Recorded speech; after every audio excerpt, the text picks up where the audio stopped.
Olá, corredores e corredores, sejam muito bem-vindos ao episódio 5 do Quilômetro 41. Meu nome é André Moraes, sou médico e corredor amador. Estou aqui com Murilo Groschitz, treinador de corrida, educador físico e corredor amador. E hoje, pela primeira vez, Murilo, estamos trazendo aqui um convidado, um cara que é um amigão meu aí desde a época da faculdade, já corremos muito juntos, mas que na maratona e na corrida de forma geral, corrida de rua, tem muito mais experiência do que eu. E a gente vai fazer, acho que, um bate-papo muito legal. Vamos falar bastante de Major e vamos falar da Maratona de Tóquio. Tudo bem, Marcelo? Eu vou tentar te chamar de Marcelo, tá? Porque eu conheço ele como Sareta, que é o apelido da faculdade. Talvez eu fique alternando entre Marcelo e Sareta a conversa inteira. Fala, Andrezão, fala, Murilo, boa noite. Cara, é um prazer falar com vocês. Não conheci o Murilo, prazerzaço. Pô, obrigado pelo convite. Uma honra aí, né? Acho que eu sou o primeiro participante. Vai ser muito legal conversar. Sabe que, cara, é até estranho mesmo, porque às vezes até eu mesmo, quando me chamo de Marcelo, eu estranho. Minha mãe me chama de Sareta, quase todo mundo me chama de Sareta, então fica à vontade aí, que até eu estranho mesmo quando eu ouço Marcelo. Ah, que Boa. legal. Aí, pessoal, bom dia, boa tarde, boa noite também. Marcelo, obrigado aí por ter aceitado o nosso convite. É uma ideia já bem antiga minha e do André, desde o início do nosso podcast, a gente sempre falou, né, dessa ideia de trazer convidados, porque isso é muito enriquecedor para o nosso podcast, né, trazer novo ponto de vista, como o André muito bem falou, né, trazer toda a sua experiência em provas, em majors. Então, obrigado por ter aceitado o nosso convite. Eu que agradeço. Vamos lá. Então, assim, vamos começar pelo começo, Marcelo. Um pouquinho da sua história na corrida. Acho que tem história pra caramba, a gente vai ter que resumir, porque senão vai dar um episódio só contando sobre a sua história na corrida. Como que começou, o que que você fez lá na faculdade, que a gente treinava junto, e como é que foi essa transição para corrida de rua? Cara, eu vou resumir porque eu sou realmente bem noinha de prova, né? Eu já fiz maratona de rua, maratona de trilha, ultramaratona. Então, para resumir, assim, basicamente, eu sou paulistano, sempre fui um moleque assim meio ativo quando criança, mas eu nunca me destaquei em nenhum esporte e até por isso eu acabava pingando de um em outro, realmente acabava não ficando muito tempo porque eu sempre fui meio competitivo e aí eu percebia que eu não levava jeito e ia migrando, né? Então eu joguei futebol uma época, joguei tênis, natação, mas não me destacava. Aí no a época do cursinho eu parei de vez e aí acabei, eu sou teu colega de faculdade, né, Gloriosa Santa Casa, acabei entrando numa faculdade de medicina aqui de São Paulo e tem uma tradição muito grande de competição entre as faculdades de medicina e tradicionalmente, né, assim que os calouros entram, tem a Calomed e tal, e aí nessa eu acabei finalmente achando o meu lugar no mundo, né? Eu fui cooptado ali pelo pessoal do atletismo, eu percebi que eu tinha uma certa aptidão, até uma coisa que eu até já mais ou menos sabia, porque, por exemplo, quando eu jogava bola, eu nunca fui um dos primeiros a ser escolhido, né? Na verdade, sempre fui um dos últimos. Você sabe bem que a gente já jogou bola junto. Mas durante o jogo, assim, eu ia melhorando, porque o pessoal ia cansando e eu cansava menos. Então, no segundo tempo, eu sempre conseguia ter um rendimento um pouquinho melhor. Então, comecei a treinar atletismo na faculdade. A minha prova principal foi o 1.500, que inclusive Glorioso corri 1.500 metros. glorioso 1.500. E, cara, sabe que hoje eu até vejo que, né, eu aprendi muito realmente nesses anos, porque eu acho que o 1.500 é uma prova que dá uma base boa. Você aprende a sofrer, é uma prova que você tem que ser rápido. O Murilão tem a parte técnica aí, sabe dizer melhor que a gente, né? Mas é uma prova que me ensinou muito aí, principalmente essa questão da percepção do esforço. Aí, bom, eu treinei mais ou menos, assim, uma dedicação grande ao longo desses 6 anos. Eu corri também alguns anos os 400 metros, então era uma distância mais ou menos curta, né? E aí, quando acabou a faculdade, eu fiquei meio perdido, porque eu percebi que eu amava correr, mas não tinha mais competição, fiquei meio jogado na vida. E eu sempre morei ali perto do parque, comecei aos pouquinhos a correr no parque, mas correr, não treinava, né, de maneira alguma, tava só correndo, e aí comecei a ver o pessoal no parque com camisa de corrida, e foi mais ou menos nessa época ali por 2010, foi um dos grandes booms aí da corrida de rua em São Paulo, né? Cada vez tendo mais provas, circuito corpore.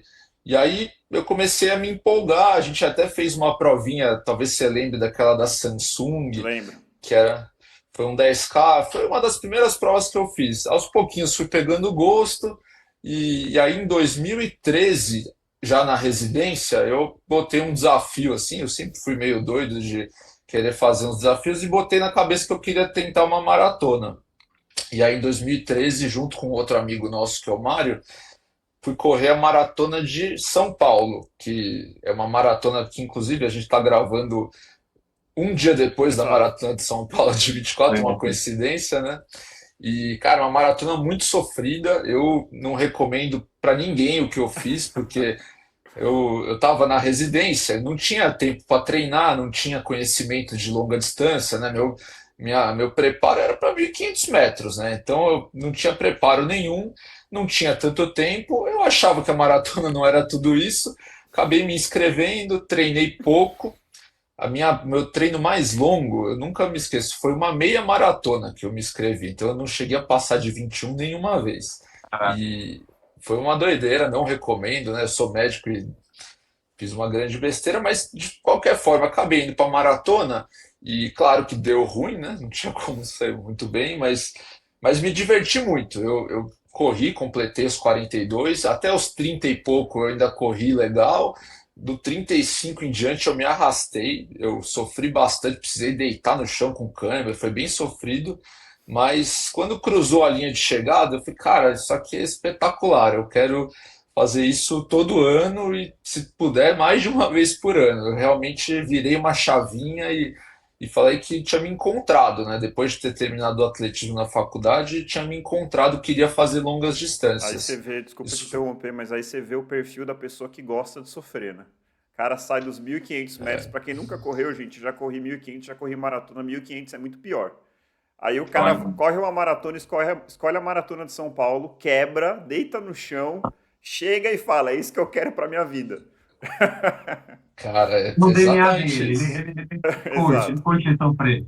É É. Isso, até difícil me defender, né? Mas é bem isso e mesmo. essa prova que deu tudo errado, você chegou com quanto tempo? Você lembra o tempo que você fez? Cara, eu lembro, sabe que a gente fez uma competiçãozinha, eu e o Mário, que é esse nosso amigo em conjunto, em comum, e ele estava numa época que ele conseguia treinar um pouquinho mais, porque ele estava no exército, eu estava na residência, ele ganhou, ele fez 3 horas e 31 ou 3 horas e 29, que foi um baita de um tempo para a primeira maratona, e eu fiz 3 e 35. Não foi um tempo ruim de maneira alguma, né? Longe Eu acho que disso. foi para uma primeira maratona foi ótimo, mas ficou com aquele gostinho de quero mais e quero muito mais, porque realmente assim, eu perdi muito tempo nos últimos quilômetros Se e você eu tivesse senti que, mantido o ritmo, talvez, que você manteve até os 35, talvez você tivesse fechado a prova, sei lá, 3 horas e 15, 3 horas e 10. Eu acho que essa frustração dos últimos quilômetros fez com que você, talvez até se empolgasse, né? Essa ânsia por novos desafios. Eu acho que todo corredor tem um pouquinho disso, né? Então você terminou sabendo que você era capaz de fazer melhor, principalmente se você tivesse treinado mais. Então acho que isso te motivou para as próximas. foi exatamente isso. Eu brinco que o corredor de rua, ele é um eterno curioso, né? Ele sempre quer saber qual que é o limite dele, quer saber se um determinado treino funciona melhor ou pior, uma nutrição funciona mais ou menos. Então, eu fiquei com essa aí, pô, até onde é que dá para eu chegar, né? Vamos começar a treinar para ver onde é que eu chego. Só que aí, na real, isso foi em 2013, eu ainda não estava numa época que conseguia de fato me dedicar, porque eu ainda estava na residência. Esse ano foi meu R1 de clínica, que é um ano bem puxado, e acabei mais uns 3 ou 4 anos correndo mais outras maratonas. Então acabei fazendo um ano depois a maratona do Rio, depois a maratona de Floripa, depois a maratona de Buenos Aires que o André fez ano passado, mas também nesse esquema de não conseguir treinar, não me dedicar, fui só completando. E aí eu fui melhorando assim de um em um minuto. Foi aquele conta-gotas, né? Não consegui assim, me desenvolver e ainda sabia que eu estava aquém do meu potencial, mas estava sentindo gostinho e tal, tava cada prova, isso é uma coisa legal, né? Cada prova você vai ter algumas lições. E eu já fiz mais de 10 aí, eu até perdi a conta, mas você vai acumulando essas lições. Você sempre sai de uma prova, né? Uma prova longa, seja maratona, meia maratona, uma outra pessoa do que você entrou, né? Você Com sempre sai um certeza. pouquinho melhor. Eu sempre falo que cada maratona, cada meia, na verdade, cada prova tem uma história específica, tem a sua própria história. É muito difícil comparar duas maratonas, né? Você está em dias diferentes, você passou por ciclos de treinamentos diferentes, o tempo naquele dia estava diferente, a Idades disposição era diferentes. outra. Exato. E, Marcelo, me conta, conta para todos nós, né? Você falou que fez então a primeira maratona em 2013, foi a maratona de São Paulo, e atualmente você falou que fez mais ou menos 10 maratonas, até um pouco mais, você mencionou. Como eu falei, eu acabei perdendo a conta. Aham. Mas eu sou meio noinha de prova. Eu acredito que foi entre talvez 18, 19 ou 20. Foi mais para 20 do que Ah, para que 10. legal. E a primeira Major foi em que ano? Aí, boa, bem, bom gancho aí. Eu acabei correndo essas primeiras sem conseguir treinar. E aí, em 2016, um amigo também em conjunto, que inclusive até uma boa pessoa para vocês convidarem para conversar em breve, porque também é um cara que já fez as 6 majors, que também é médico, que chama Mohamed, um amigão nosso. Ele resolveu entrar nessa da maratona também. E ele, inclusive, tinha até uma coisa mais curiosa, porque ele era corredor na época da faculdade de 100 metros. Então, se para mim já foi difícil, para ele muito mais difícil. E aí ele viu que eu estava correndo e tal, quis começar a correr comigo, e aí ele botou esse desafio. Ele era um cara um pouco mais consciente, né? E ele falou, cara, eu acho que a gente precisa procurar uma assessoria, precisa procurar alguém para nos ajudar, não dá para só correr na vida louca, né? E aí nessa a gente acabou indo para uma assessoria, e aí quando eu terminei a residência efetivamente, que foi em 2017, foi o ano que eu finalmente fui sorteado, porque todo esse período que eu falei, né, de 2013 até 2017, eu invariavelmente tentava correr uma major, eu tentava sempre entrar em sorteio, várias vezes de Londres, várias vezes de Berlim, e nunca era sorteado, e aí eu ia postergando, postergando. E aí, assim, calhou, né, as estrelas conspiraram de em 2017 foi o ano que eu terminei a residência, tive mais tempo para me dedicar, e foi o ano que finalmente eu fui sorteado para fazer uma major. Então, em 2017, eu fui para Berlim. Então, foi minha Uhum. primeira major, foi Berlim. E comecei assim, com o tapete vermelho, porque foi uma maratona espetacular e na época, na ocasião, foi o recorde mundial. Eu corri junto com o Kipchoge quando ele quebrou uma das primeiras vezes o recorde mundial lá em Berlim. Então foi um dia espetacular. Que legal. Poxa, Marcelo, algumas coincidências entre nós, assim, porque a primeira maratona foi a de São Paulo, eu corri essa prova, foi a minha primeira maratona, minha única até agora, e eu estava em Berlim também em 2017, com um grupo de alunos da assessoria na qual eu Putz, trabalhava, eu estava com 30 e poucos alunos lá, então algumas coincidências interessantes. cara, que legal. Como o mundo é pequeno, né? O Legal mundo é demais. pequeno. E Mas, me fala, Marcelo, e aí? Qual que é a principal pô, diferença das majors para as outras maratonas, na sua opinião? Conta pra gente. Cara, já corri maratona tanto no Brasil, na América do Sul, já corri maratonas europeias que não major e já corri as 6 majors, né? Eu acho que tem assim um padrão de qualidade que as maratonas europeias, americanas e as majors têm que realmente é mais elevado. Então eu não quero criticar os organizadores brasileiros, eu acho que todas as maratonas brasileiras estão melhorando muito, né? Eu sei que, por exemplo, a maratona do Rio está num nível assim muito, muito alto. Eu sei que, por exemplo, a de São Paulo já é um pouco mais aquém. Ontem eu tive alguns colegas que correram que reclamaram de algumas coisas na organização. Mas eu acho que, para falar a verdade, assim, que é diferente numa major? É uma proporção maior, né? É um número maior de inscritos, é muita gente na rua, é impressionante quanta gente está torcendo por vocês. São provas muitíssimo bem organizadas, né? São provas que são patrocinadas por grandes marcas, né? Seja New Balance, Nike, Adidas, ASICS. Então, provas que têm um kit realmente diferenciado, a medalha é muito bonita, mas a proporção, assim, tudo é maior. Tem mais concluintes, tem mais gente na rua, é tudo maior. A quantidade de gente rápida é muito grande, a premiação para os profissionais é bem maior. Então, acho que as principais diferenças são essas. Agora, do ponto de vista de, assim, da prova ser organizadinha, de ser bem demarcado, aí elas são um nível que é igual a outras provas europeias. Por exemplo, eu corri a maratona de Sevilha, eu acho que em 2019. Ela é uma prova excelente, excelente. É tão boa quanto uma major. Ela não é major porque eu acho que ela não botou a grana para ter a quantidade de atleta profissional, quantidade de patrocínio, mas ela é tão boa quanto uma Major. Agora, as Majors são maiores, assim, realmente como tem esse negócio do pessoal querer pegar a mandala, Uhum. a procura é maior. Então eu diria que é um show de rock, vai de uma banda, um rockstar muito mais famoso, assim, a proporção é maior. Ah, que legal. Boa. Obrigado, Marcelão, pela explicação. André, você acha que é. O que você acha? Acho que para quem está ouvindo a gente, talvez tenha alguns ouvintes que, pela primeira vez, talvez estejam ouvindo o termo majors, né? Talvez Uhum. haja alguns corredores iniciantes que talvez nunca tenham ouvido, ou tenham ouvido e não fazem ideia do que é uma major, né? Então, Perfeito. pelo visto, já deu para ficar claro que é uma maratona, então é uma prova de 42 quilômetros, né? Existem uma série de maratonas no mundo de excelente qualidade, como o próprio Marcelo falou, não necessariamente as majors são as melhores do mundo, mas elas são provas que se uniram, de certa forma, e criaram esse selo de majors, né? Então, É são quase um aquelas circuito, principais né? maratonas.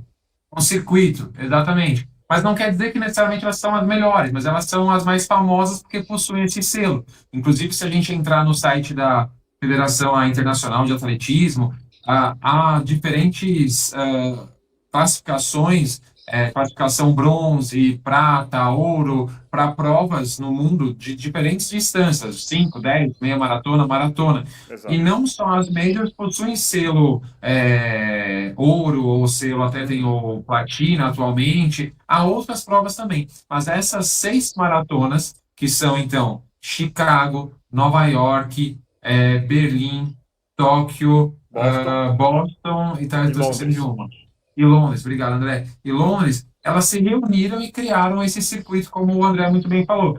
Então, só para as pessoas que estão ouvindo a gente não sabiam o que são essas majors, então essa explicação acho que é É, importante. é a Champions League da corrida, né? Vamos dizer assim. É claro que tem outras provas incríveis aí, que seriam os campeonatos europeus de alto, sei lá, campeonato inglês, campeonato espanhol, mas a Major acaba sendo a Champions League ali. Como a gente até comentou aqui já, né? Os atletas profissionais eles acabam correndo poucas maratonas no ano, né? Para tentar fazer uma marca, duas, três, né? E aí ele tem que Uhum. escolher, aí, geralmente ele vai, quando é um cara que acha que tem. Na verdade, ele vai buscar aquela que ele acha que ele tem condição de ter uma performance satisfatória, né? Então, por exemplo, um Kipchoge da vida, ele vai só correr Major. É claro que se tem um atleta que não está no mesmo nível dele, ele vai tentar buscar alguma prova que ele consiga se destacar minimamente, né? É isso Agora, aí. eu queria fazer o gancho, assim, acho que essas maratonas, tudo bem, são as mais famosas, aquelas, as mais desejadas, e justamente por isso existe hoje em dia um gargalo que está cada vez maior, que é assim, como que o corredor amador consegue se inscrever. E a gente quer fazer no futuro um episódio contando de cada uma, quais são as dicas que a gente pode dar, mas como você acabou de correr a maratona de Tóquio, assim, acho que vale a pena a gente falar assim dessa experiência que está fresquinha aí, que você acabou de correr. Como que é o trâmite para você se inscrever na maratona de Tóquio? Eu sei que é uma das mais difíceis, mais concorridas. Como que foi o seu processo para conseguir chegar na maratona de Tóquio?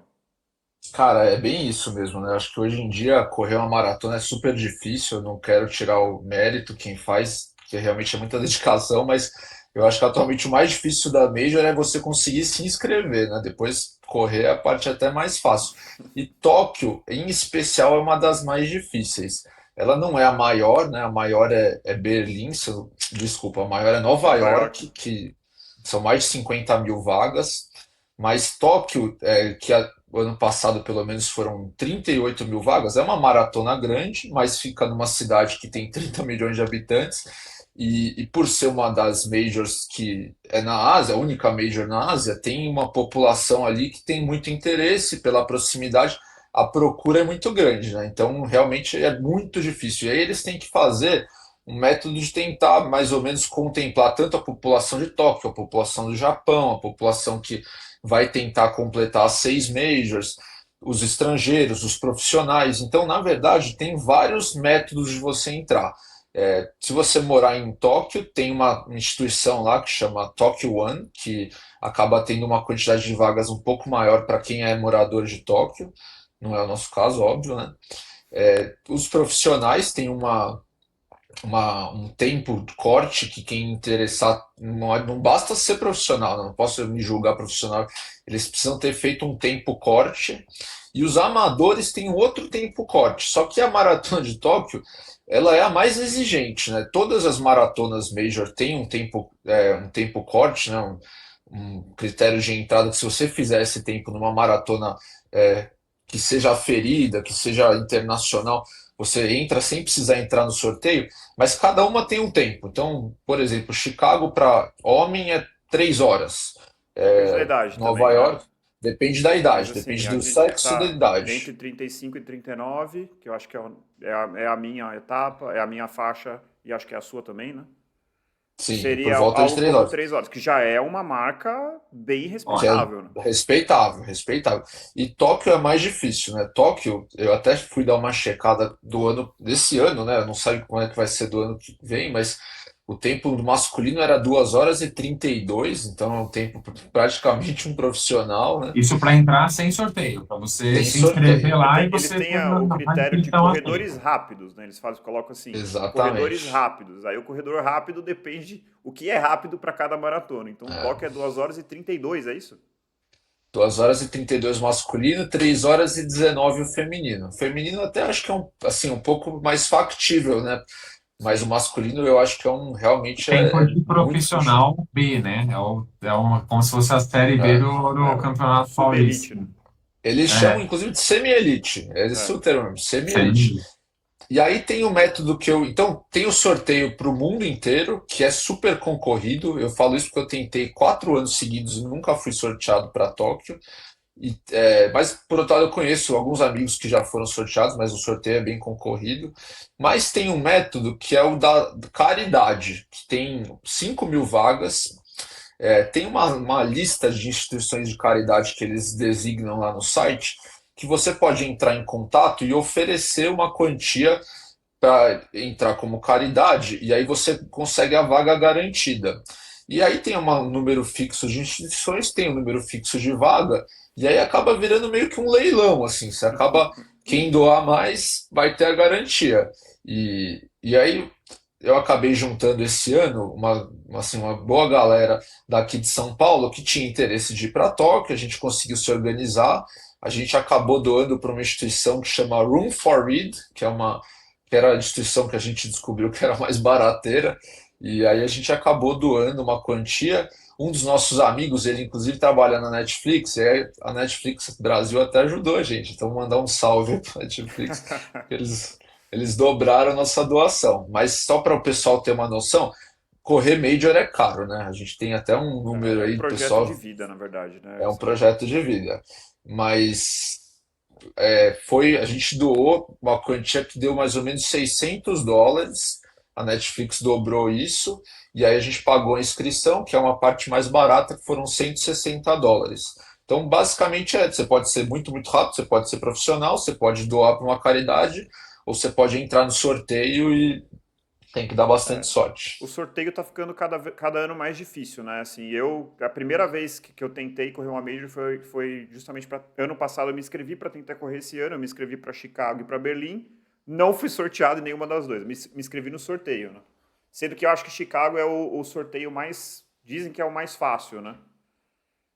Mas para É mim isso não mesmo. rolou. O sorteio de Chicago, Tóquio. Desculpa, Marcelão, falei. desculpa eu que interrompi, mas Chicago era teoricamente a mais fácil, mas ano passado foi recorde mundial, né? Então a gente acha que esse ano talvez tenha atraído mais gente por conta disso. Uhum. O que eu É, ia falar, é que eu dei uma pesquisada no número de inscritos para Tóquio, aproximadamente 350 mil inscritos. Então, o Marcelo falou ali que foram 38 mil corredores, né? Então, a gente está falando uma Exatamente. proporção quase de 1 para 10, né? Então, a chance de você conseguir ser sorteado é mais ou menos 10%. Mas aí você tira daí aqueles que É, também foram por outros métodos, como o da caridade. Tem também algumas agências de turismo, né? Que tem alguns pacotes que você consegue pagar, obviamente com um valor um pouco mais alto, mas você consegue, às vezes, ter a sua inscrição garantida. Então, tirando essas pessoas, com certeza a relação ela deve ser de 1 para 10 ou até mais difícil do que isso. acho que é mais difícil ainda. Eu acho que sim. Tem até, aproveitar a dica, né? Tem um canal do YouTube, um perfil do Instagram que chama Majors Brasil, que quem coordena é a Verinha, que é uma mulher espetacular e ela sabe todos os números, todos os detalhes, todos os processos, ela vive para isso. E Pô, que quem legal. tiver mais interesse, acompanhe isso aí, porque realmente vale muito a pena. Eu chutaria que para sorteio deve ter menos que 10 mil vagas. Então, assim, é uma proporção bem difícil, Caramba. é complicado. Nossa, é complicado. Legal, Marcelo. E assim, agora entrando especificamente na prova, assim, a gente sabe que Berlim, Chicago são provas planas, provas que teve recorde mundial. Como que você define assim o percurso de Tóquio? Quais são as características? Ele é plano? Ele é desafiador? Ele é técnico? Como que você falaria aí? Cara, não é 100% plana, como por exemplo é Berlim e Chicago, que são de fato as provas mais planas, e até por isso foi recorde, e é recorde mundial, né? Berlim foi, Chicago é, mas não é uma altimetria tão desafiadora. Eu até fui ver no meu Garmin, e o net, né, é negativo, então você mais desce do que sobe. Você desce 140, sobe 120. Até você larga na subida, você larga numa uma parte mais elevada, né, num bairro que chama Shinjuku, e larga descendo. E aí, provavelmente, esses 20 metros de net é praticamente tudo na descida. Depois tem algumas pontes, tem algum trajetozinho que tem essas subidas, mas 120 metros, né, numa prova de 42 quilômetros, está longe de ser uma altimetria desafiadora. Uhum. Uma coisa que é mais desafiadora são os cotovelos. Ela é uma prova que ela larga de um local e termina num local completamente diferente, né? Ela larga de um bairro que chama Shinjuku, bem na frente do prédio do governo, até uma largada bonita, e ela termina do lado do Palácio Imperial. E aí ela passa em vários bairros, passa em alguns monumentos assim bem bonitos, uns templos, passa na Torre de Tóquio. Então ela passa por vários bairros. Não me marcou a questão do vento, mas em vários momentos você acaba cruzando assim, seguindo uma avenida longa e aí você bate num ponto e praticamente volta do outro lado da rua pela mesma avenida. Então várias vezes você tem que praticamente frear, fazer uma curva e voltar. E parece que é besteira, mas Não, não para é. quem é profissional, é exatamente. Porque quando Quebra você o está querendo, ritmo, né? afunila as pessoas, né? E é engraçado, Marcelo e André, porque, assim, se a gente olhar os tempos, os recordes, né, das majors, tanto masculino quanto feminino, apesar da diferença ser muito pequena, né? Chicago, recorde mundial, 2 horas e 35 segundos. Mas a gente vai para Tóquio, 2 horas, 2 minutos e 40 segundos. Para alguém que está começando, talvez agora no universo da corrida, ou nunca correu uma prova um pouco mais longa, talvez pense, não, não é diferença nenhuma, dá 2 minutos e 5 segundos de diferença. Mas é muita coisa. Um atleta profissional tirar 5, 10 segundos, 1 segundo que seja dos 42 quilômetros é muito desafiador. Então, isso já mostra um pouquinho a diferença de percurso entre as majors, né? Essa diferença entre os recordes mundiais. Entre os Exatamente. recordes das provas, desculpa. E eu ouvi dizer O, também que é uma prova muito lotada, né, Marcelo? Assim, demora para você se livrar daquela massa, né? Ou não, você não teve essa percepção? eu consegui largar no primeiro pelote, né? Eu tinha um tempo ok de inscrição, então eu consegui largar mais ou menos lá na frente.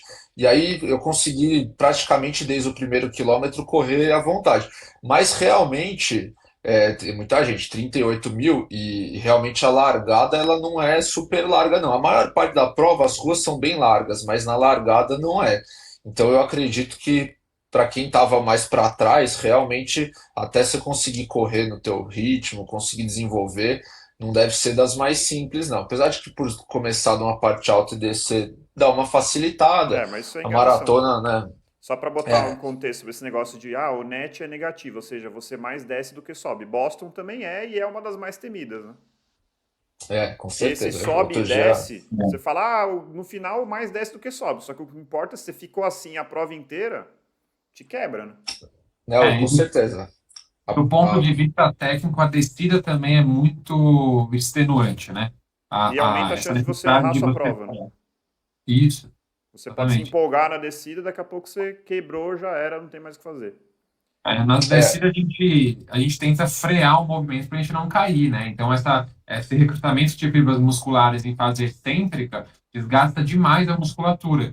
E, às vezes, esse é um erro que muitas pessoas cometem. Acham que só porque a prova tem uma predominância de descidas, acaba exagerando nesses momentos e depois falta muita perna no final. Isso é bem, bem recorrente, para falar a verdade. E Marcelo, conta pra gente, eu estava dando uma pesquisada também, e por relatos de alunos que já fizeram Tóquio, a questão do clima lá é um pouquinho complicada também. É uma prova que normalmente é bem fria, ou não? Você teve esse problema lá? é bem no meio do inverno, inclusive a temporada de neve lá, né? Realmente tem a estação de esqui tão abertas, então realmente é uma prova fria. É, lógico que correr no frio é melhor que correr no calor. Eu, em especial, eu sofro muito no calor, então prefiro realmente correr no frio. Esse ano, de fato, a gente não tem do que reclamar, né? Foi um clima muito bom. O dia da maratona estava um dia bem bonito, não tinha uma nuvem no céu, então não teve risco de chuva, não ventou. Até um dia antes estava ventando bastante. A gente até ficou preocupado que poderia, de fato, atrapalhar, mas a temperatura ficou por volta de 8 graus até uns 13, 14. Então, de fato, Ah, é é bom. fria. A gente que é brasileiro, a gente, por um lado, sofre. Eu acabei correndo de manguito, eu larguei com a luva, mas logo depois que eu me aqueci, eu até tirei a luva, mas continuei correndo de manguito. Mas, de fato, é uma prova fria, sim. Para a gente que é brasileiro, é E um pouco sofre um pouquinho. desafiador. E tem um Mas para detalhe. performance, obviamente, né? Para performance é muito bom. Exato. Não, o que eu acho complicado, assim, para quem corre essas maratonas do primeiro semestre, né? Você vai correr no frio, lá em Tóquio, mas o seu treino deve ter sido na onda de calor aqui no Brasil, né? Você deve ter pego muito calor no treino. É, cara, me marcou, porque realmente a gente sofre muito. Eu comecei a treinar por volta de novembro esse ano, para o ciclo, né, a parte Meu mais Deus. específica, e aí você pega Natal, você pega Réveillon, você pega Carnaval.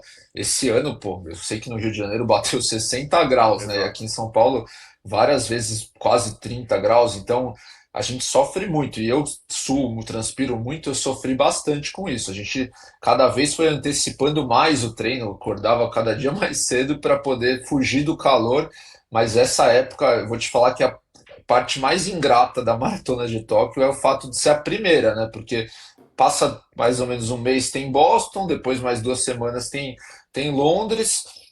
Então, das majors, ela é a primeira, né? Que é no comecinho de março. Então, isso é bem puxado mesmo. Então, para quem está pensando em correr aí, tem que levar isso em consideração, né? Assim, ser estreado numa major, tendo que treinar no verão, tendo que passar pelas festas meio que num pico de treinamento, é uma coisa que tem que querer bastante. Lógico que provavelmente vale a pena, né? Se a pessoa consegue, pô, correr a maratona de Tóquio, mas é algo que sempre tem que ser pensado, né? É uma Tem que ser coisa levado em im- consideração, com certeza. total.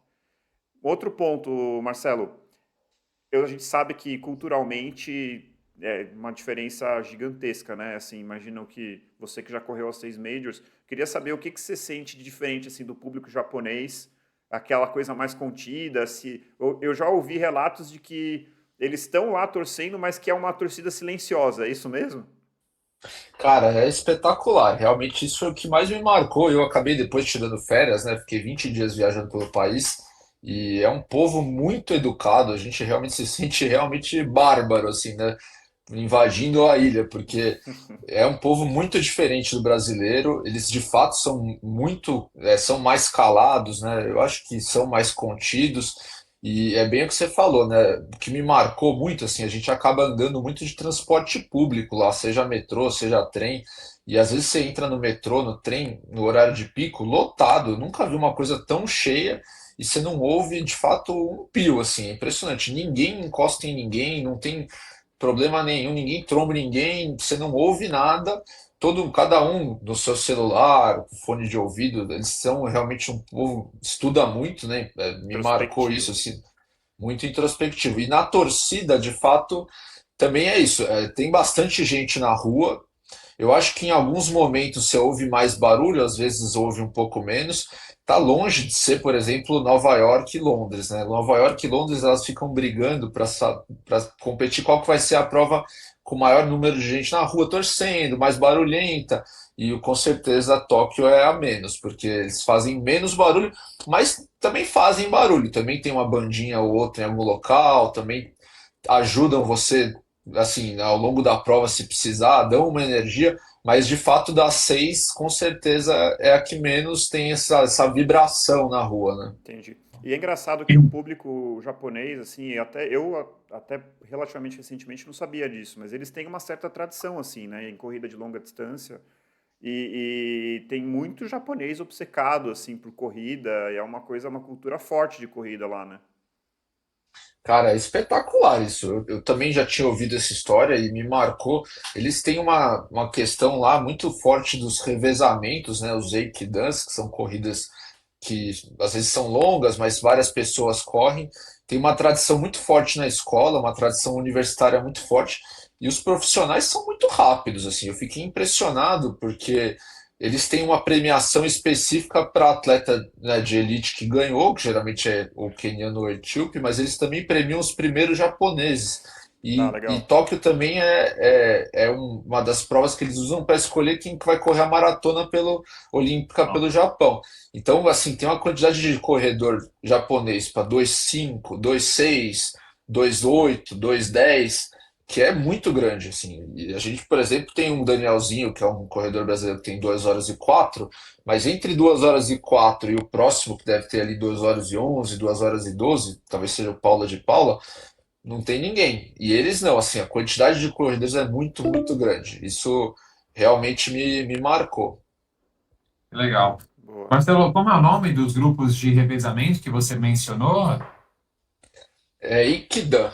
É, cada Ikidan. prova, cada cidade tem várias dessas, assim, me Que legal. marcou muito, né? Eu dei uma Isso até. pesquisada também sobre essa tradição da corrida no Japão e eu vi que isso vem muito do pós-guerra, pós-Segunda Guerra. Foi uma forma do povo se unir e por isso que começaram a surgir essas corridas de revezamento. Então é bem legal essa história. Então realmente a cultura da corrida lá ela é bem antiga, muito mais que aqui no Brasil, né? Que talvez sei lá, na década de 70, 80, se você saísse correndo pela rua, você ainda era visto como uma pessoa muito estranha, muito esquisita. Ainda é de vez em quando, né? Dependendo do lugar que você vai correr. Mas aqui a gente começou muitos anos depois. É, isso mesmo, assim, você sai na rua e eles têm alguns parques, como é, por exemplo, o Ibirapuera aqui, né? Então lá tem o Palácio Imperial, tem alguns parques e a quantidade de gente correndo na rua é muito maior e de todas as faixas etárias, né?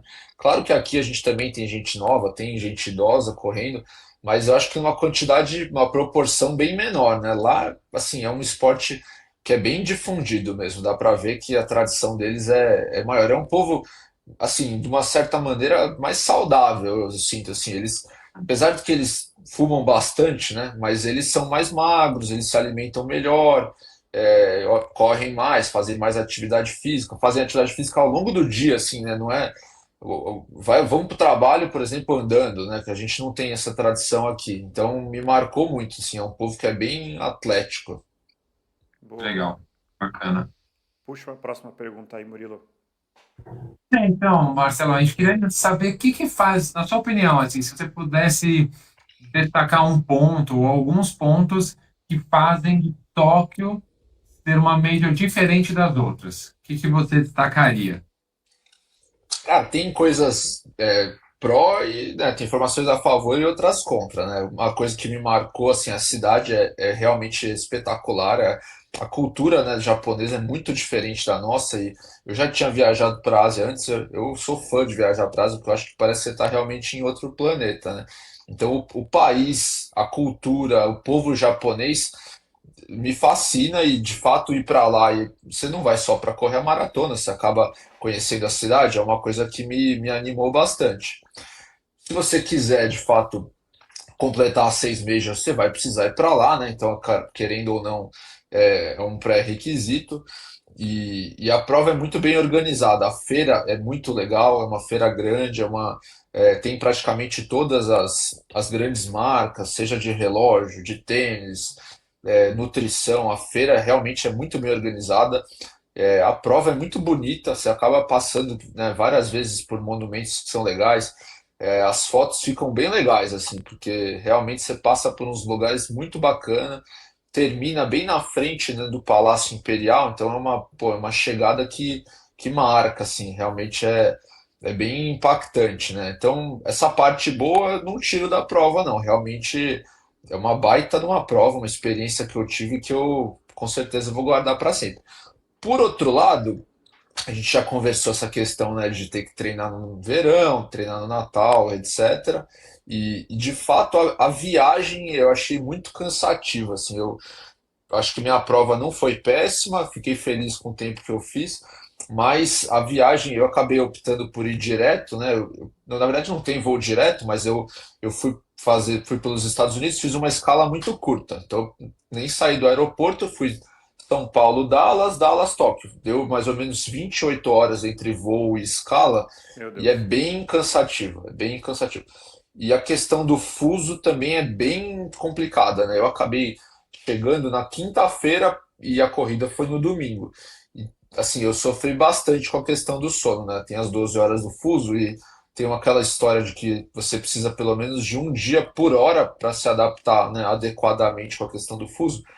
E eu acabei não tendo esses dias. Então, essa é uma parte um pouco mais, né, desfavorável da prova, porque realmente a logística para até chegar lá é mais complicada. Mas com certeza, botando tudo na balança, pô, é uma prova que eu recomendo demais. Vale muito a pena, uma experiência. O Japão é um país que eu, pô, fiquei apaixonado, inclusive ano que vem já estou querendo ir de novo e recomendo demais. Que Boa. legal, Marcelo. Eu já tive esse relato de algumas pessoas também que é uma prova que realmente marca muito. Eu acho que essa diferença cultural entre nós brasileiros e os japoneses, ela é bem grande e marca bastante, né? A gente se sente realmente, como você falou, em outros planetas. Isso eu já vi tanto de pessoas que foram para correr e pessoas que foram somente para turistar. Então esse relato ele é bem frequente também. Legal. Boa. E assim, já que a gente está falando sobre prós e contras, eu queria saber do custo, assim, juntando hospedagem, alimentação. Eu sei que você estendeu, né? Acho que é uma estratégia interessante. Aliás, qualquer pessoa que esteja planejando correr uma major que tente, dentro do possível, estender e transformar numa viagem, levar a família, porque é uma oportunidade, né?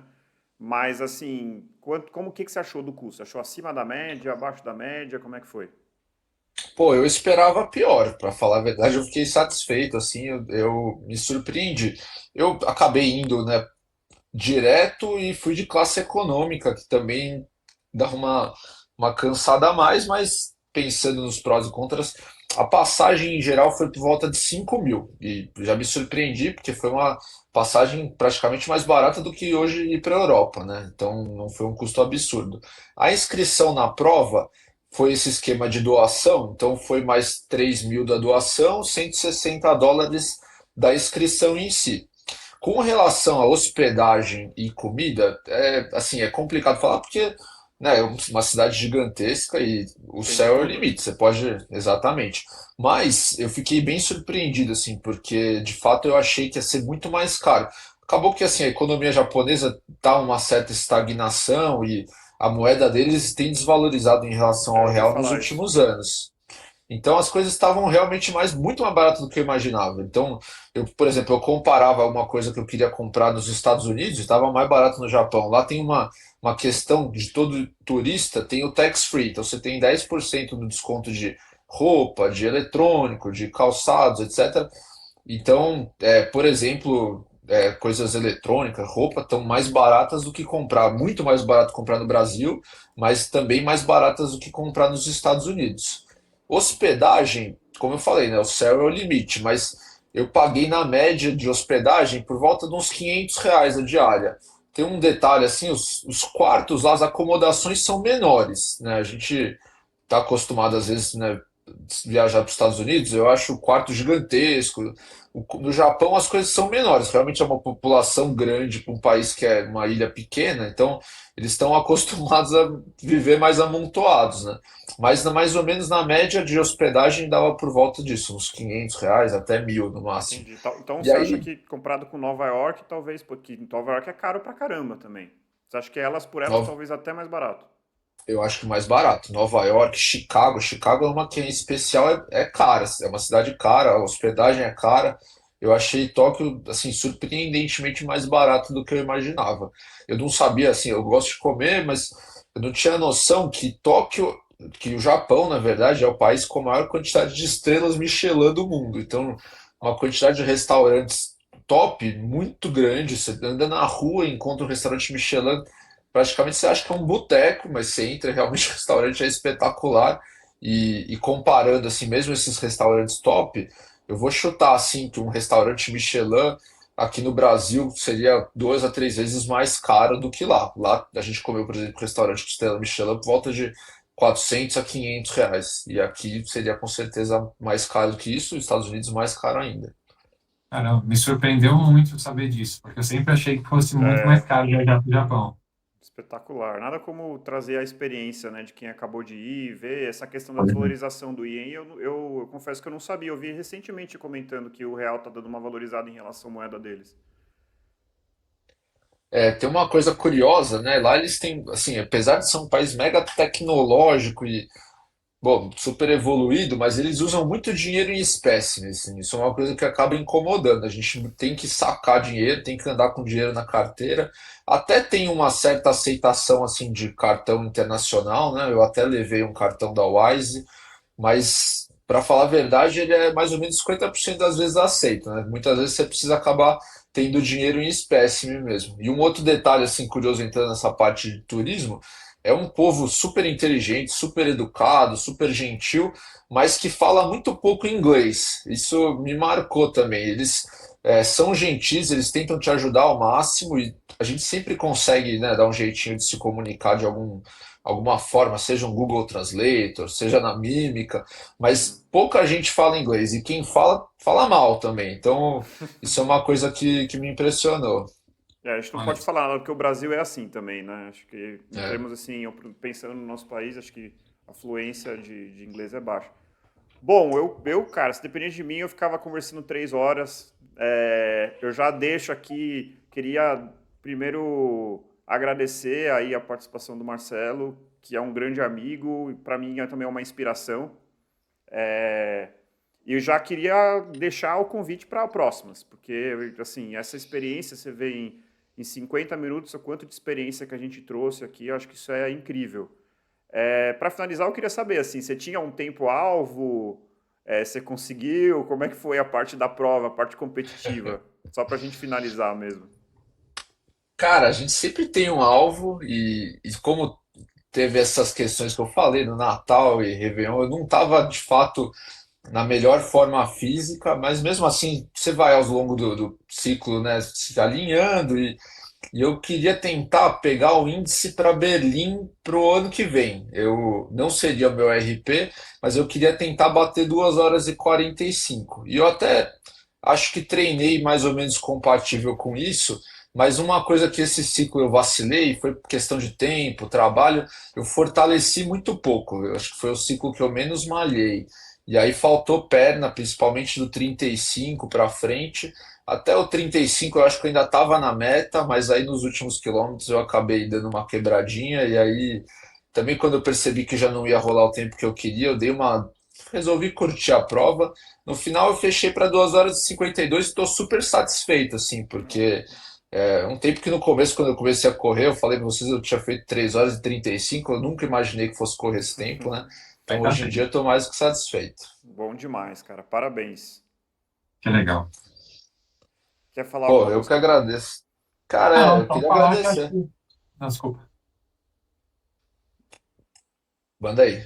Só Vai. ia falar que a gente acho que começou com o pé direito aí, os nossos convidados, né, André? Foi super bacana. Marcelo ali já passou por muita coisa, coisas boas, ruins, passou perrengue com certeza em muitos lugares e momentos difíceis nas viagens, nas provas, momentos bons também, e vai trazer com certeza muita coisa boa para nós, para os nossos ouvintes. Então, mais uma vez agradecer, e foi muito legal esse bate-papo. Trouxe várias informações que eu não sabia, que eu não conhecia, coisas novas. Foi muito bacana mesmo. Valeu. Pô, eu que agradeço, prazer. Eu desejo que vocês tenham o maior sucesso possível aí com o projeto. Quantas vezes precisarem me chamar, eu tô sempre disponível. Eu amo corrida, né? Assim, de 2012, 2013 para cá, acho que é a coisa que eu mais tempo dedico fora profissão, namorada, amigos, é com certeza a corrida e tomara que seja um projeto que perdure por muito tempo. Desejo tudo de melhor aí. E foi um prazer conversar com vocês. É um prazer te conhecer, Murilão. André, sou padrinho de casamento, meu irmão de vida. E vai ser sempre um prazer poder conversar com vocês. Maravilha, obrigado Murilo, obrigado Marcelo. Acho que a gente realmente concordo com o Murilo, a gente começou com o pé direito e já está. Eu quero saber dos nossos ouvintes o que acharam, quero que curtam e que peçam mais participações do Marcelo aí no nosso podcast, tá bom, gente? Bom, enquanto isso, corredores e corredoras, encontre o seu motivo para continuar correndo e nós nos encontramos no próximo quilômetro 41.